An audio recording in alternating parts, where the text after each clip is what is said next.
Hello. Welcome to another Friday. Here we are. Let's jump right into it. You already know what the book is if you read the title, and that book is Legendborn by Tracey Deonn, which has quickly become one of my favorite YAs of the year. I am obsessed with this book right now, so let's get into why. So Bree and her best friend Alice have been accepted to this early college program that they've been dreaming about for years. But when Bree tells her mother about the program and her acceptance, something that most parents would be ecstatic about, her mother is livid. And they exchange some heated words, as teenagers are wont to do. But then Bree's mother dies in a car accident, and her last words were spoken in anger. So now Bree is sitting with this guilt and this grief, and she's still going to this early college program because she doesn't know how else to move forward, and she doesn't know how to stay where she was, having to live with the grief of this. And she disassociates a little bit in that she constantly refers to, like, she's trying to keep after Bree at bay. So grief is a huge part of this book. And when we start with kind of Bree living in that moment of discovering her mother's death. And then we move on to her going to this college program. And suddenly we're at this college party that a high school friend who goes to the college had invited her and Alice to. And Alice doesn't really want to be there because she's a rule follower and they're early college. They're not supposed to be there, as no one at this party is. They're all kind of trespassing. So, but then suddenly she sees this kind of odd guy across the party. And then all of a sudden there's this hubbub and she sees a magical attack. But this weird guy kind of mesmers her, and she's not supposed to remember anything, but she does. The whole opening scene, we only really see Sel, who is the Merlin-esque character, and we'll get into that. But the whole opening party scene also kind of made me think of the movie The Covenant, which for my younger viewers is kind of like a male answer to the movie The Coven, but it featured a young Chase Crawford and a young Sebastian Stan, and this is Chase Crawford right before Gossip Girl. But it was just a bunch of moody, attractive guys in The Coven, and Sel reminded me of the moodiest of that group. So she's at this party and this magic happens, and she's not supposed to know about this world. They get caught at the party. They're driven back to campus. Bree and Alice are in a police car, which is a very tense moment to be sitting in because we don't know at first that they're being driven back to campus. The police officers are pretty antagonistic with them, and it explores that side of things and that tension. So she gets back to campus. They're in trouble, obviously.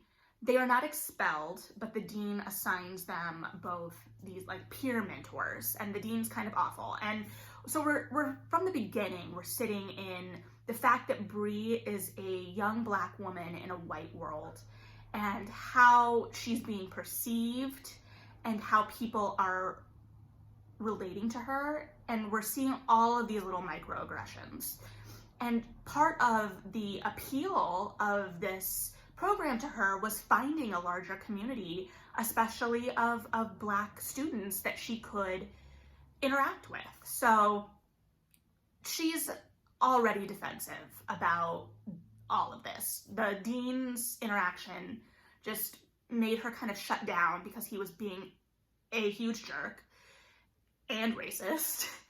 And so she blows off her mentor when her mentor starts interacting with her. But her mentor's kind of smart and gets her schedule and makes it so that he runs into her in her normal kind of day-to-day life.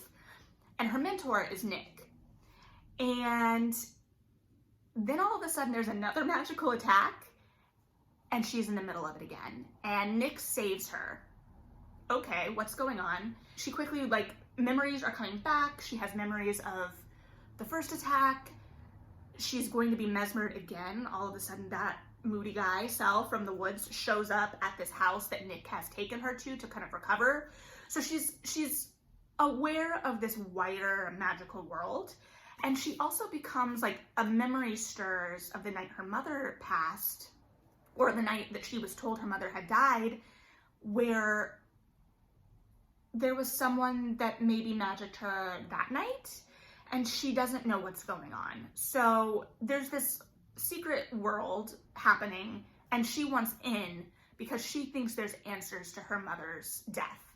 Suddenly, she's in the midst of this group of the Legendborn, who turn out to be kind of reincarnated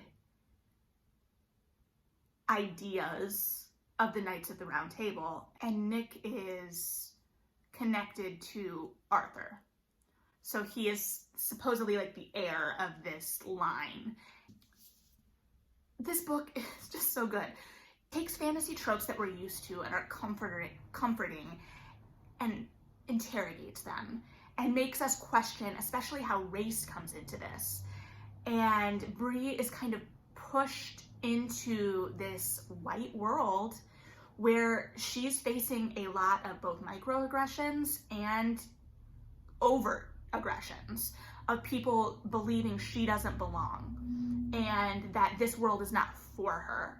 And so it really looks at the idea of legacies. And so she's existing and operating in this extremely white world.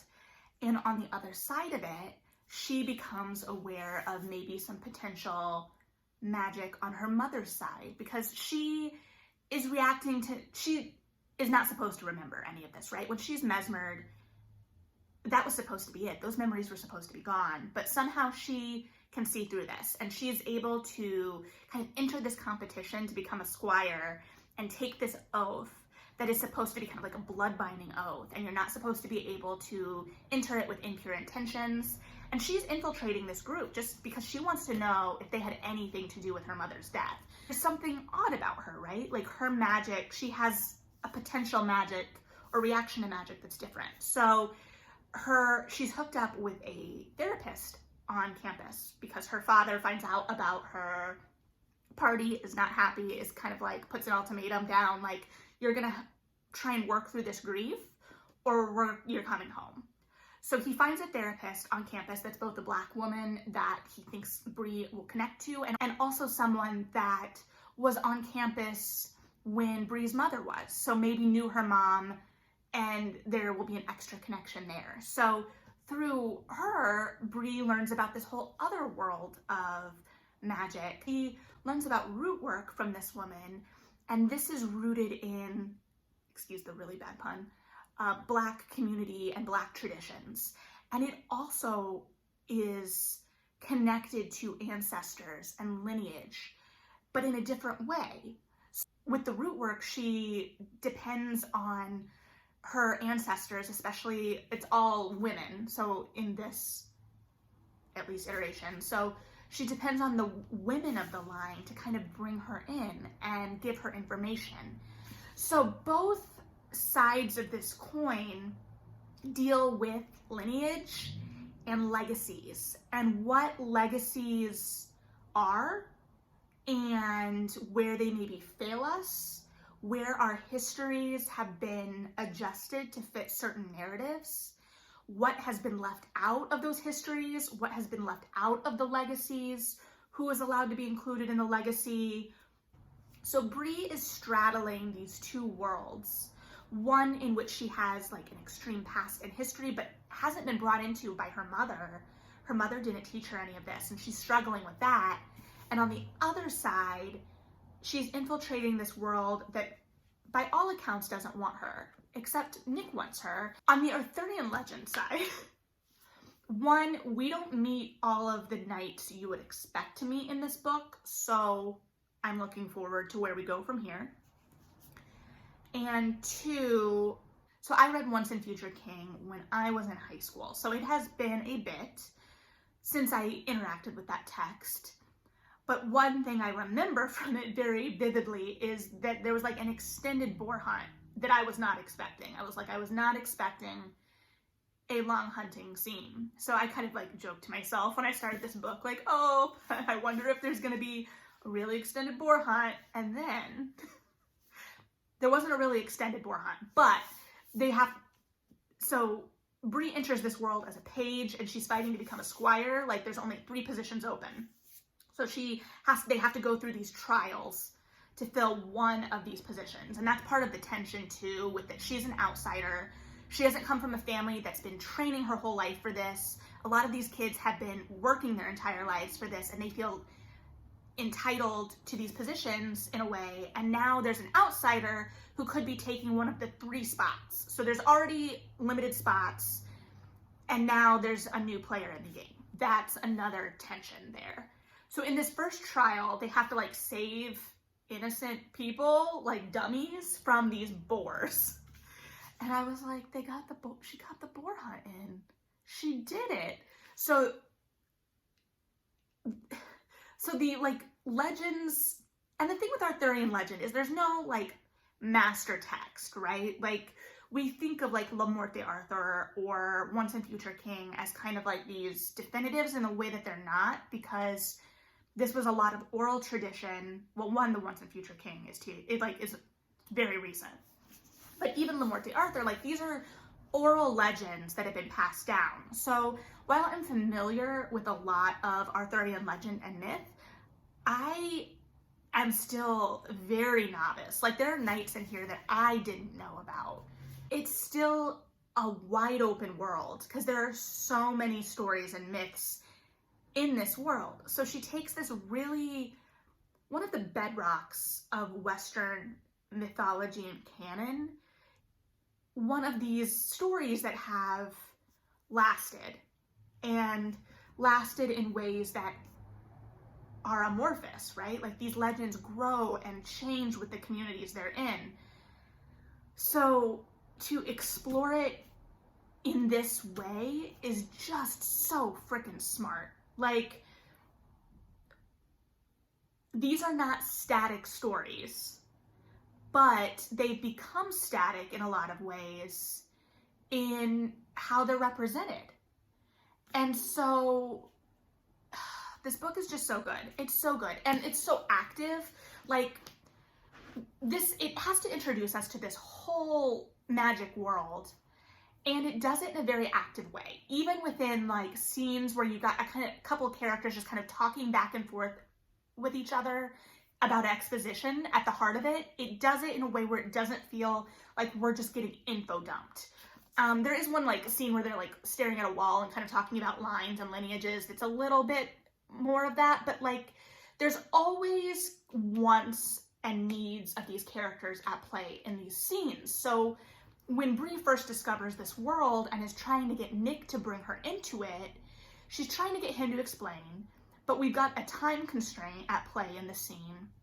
And then they both have very specific wants that they want out of that scene. So I could almost break it down into actor beats in a way. I wouldn't, because I'm not in theater school anymore and I don't want to, but like that is kind of what it felt like. It was a very active scene and it worked. So this book moves very actively. When I looked at the publisher, it made sense to me that it was Simon & Schuster. It makes sense that it's on the same list for me as something like The Shadowhunters, because it's going to appeal to readers of those types of narratives, and then it's going to explore those tropes, deepen that interrogation of these worlds and what it means, and still play with it in ways where readers' expectations are being met, and you're giving those like bites and crumbs that readers react to and like, and then slipping in bits that deepen it. So at the heart of this is a really propulsive young adult fantasy that explores really real issues of legacy, of grief, of race and class, and does it within tropes that feel familiar while asking of us as readers what these worlds may have left out and erased. There's romance and friendship and villains. There's just so much to dig into here. Like, I didn't even talk about Alice and her friendship and navigating like a lifelong childhood friendship and how that can change when you go to a new place and are dealing with a big life change and discovering who you are. Like, there's just, I didn't really touch on the romance that heavily. There's more challenges, there's lots of demons. There's many people I want to punch in the face, but they're much more trained with swords, so that's probably not a great idea. It's really good. Please pick it up. Like, I thought I had my thoughts collected on this book, and I don't, I guess, as well as I thought, because there's just so much here and so much to explore, and I want you to be able to explore it as well. So please read this book.